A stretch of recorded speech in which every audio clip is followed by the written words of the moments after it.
سورہ مریم اور کتاب یعنی قرآن میں مریم کا بھی تذکرہ کرو جب وہ اپنے لوگوں سے الگ ہو کر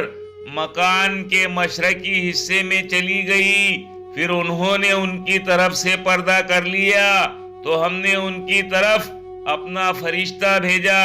سو وہ ان کے سامنے ایک خوبصورت مرد کی صورت میں آیا۔ مریم بولی، اگر تم پرہیزگار ہو تو میں تم سے بچنے کے لیے رحمان کی پناہ لیتی ہوں۔ فرشتے نے کہا کہ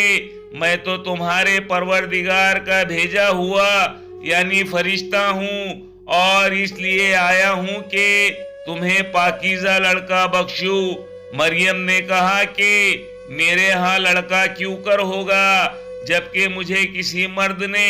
بطور شوہر چھوا تک نہیں، اور میں بدکار بھی نہیں ہوں۔ فرشتے نے کہا کہ یوں ہی ہوگا، تمہارے پروردگار نے فرمایا کہ یہ مجھے آسان ہے اور میں اسے اسی طریق پر پیدا کروں گا تاکہ اس کو ہم لوگوں کے لیے